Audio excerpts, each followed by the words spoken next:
Om Swastiastu. Assalamualaikum warahmatullahi wabarakatuh. Salam Nurani, salam sejahtera untuk kita semua. Let me introduce myself. My name is Pusika Paramarta and my number code 2305531068. Lecturer Prof. Dr. Jogja Dedindio, STMTMN.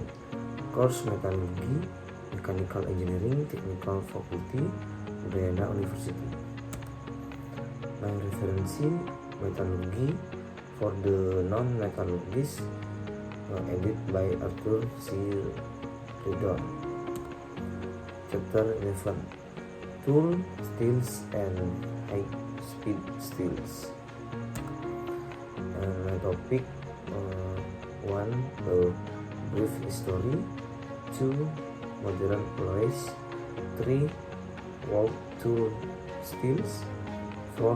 Effect of alloying and carbides on wear resistant. 5.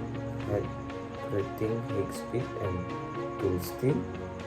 6. Older metallurgy tool steels. And last, cutting tool cuttings. First, brief history. The modern story of tool still begins with Benjamin Huntsman, a clockmaker from Sheffield, England, who is credited with developing the crowbar making process in 1742.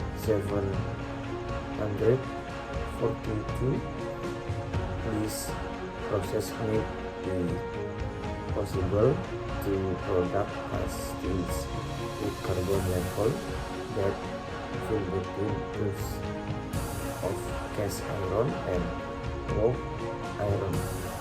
These cast steels could be altered through head treatment, and in the early 1800s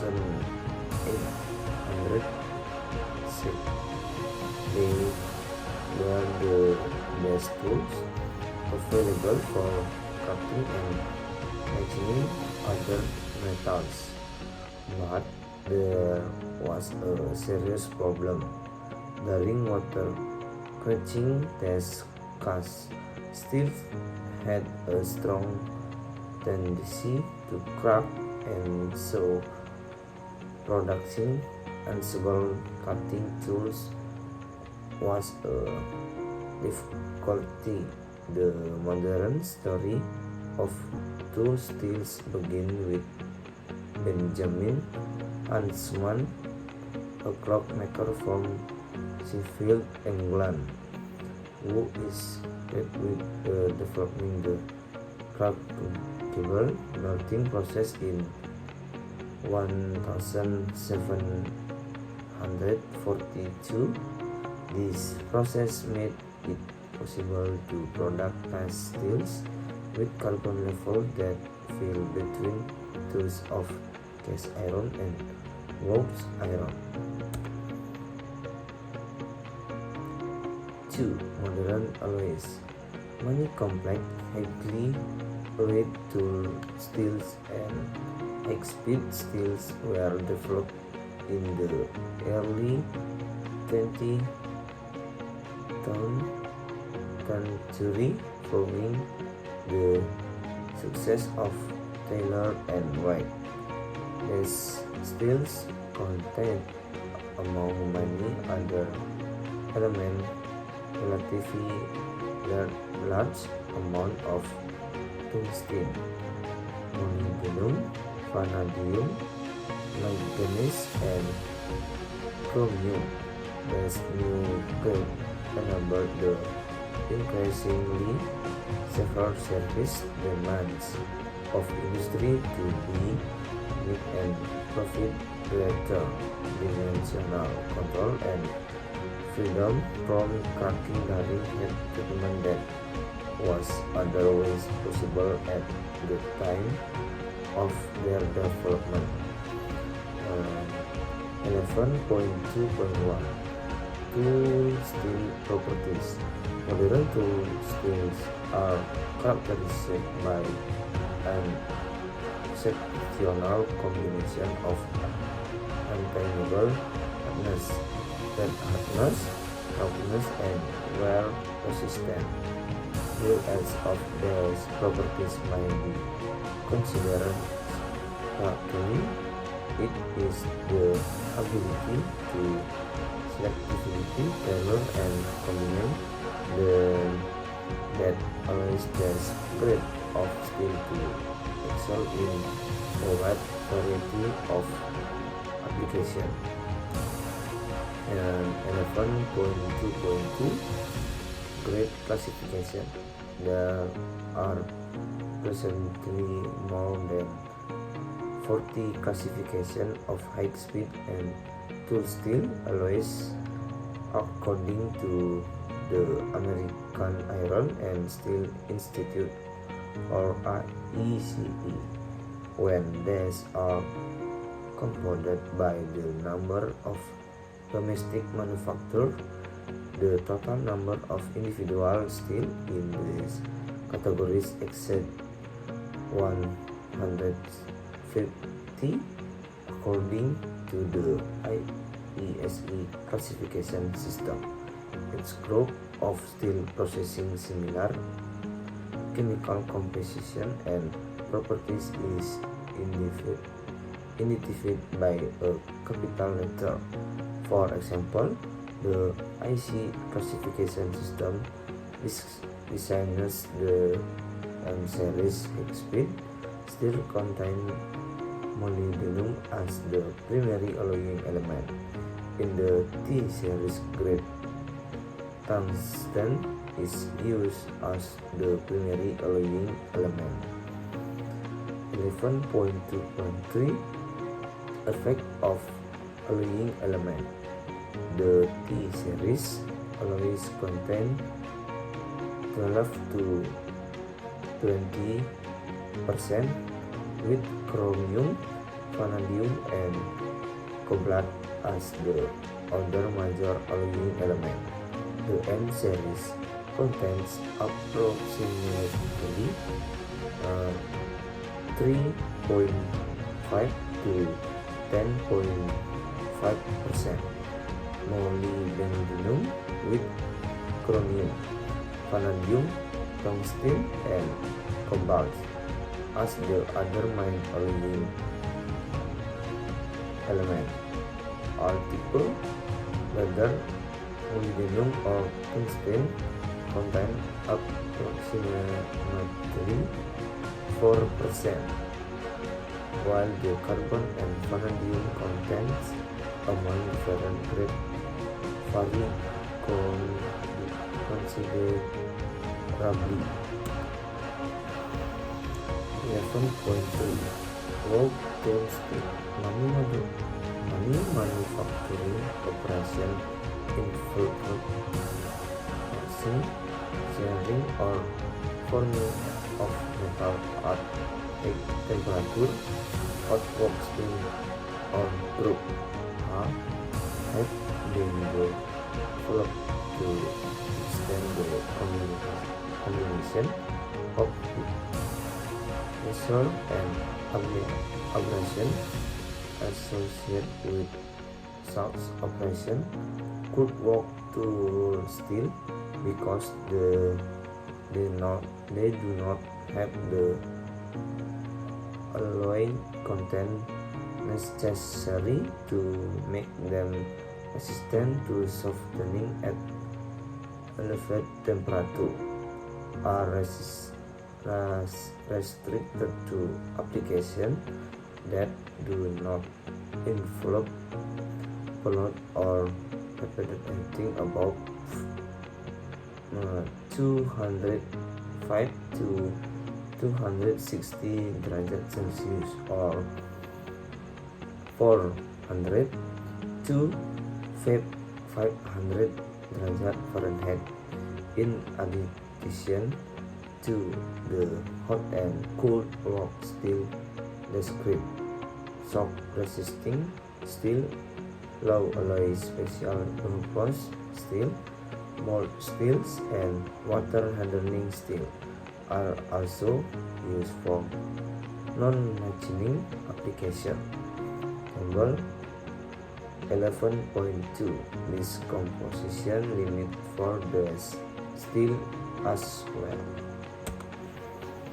11.4 Effect of alloying and combination on wear resistance.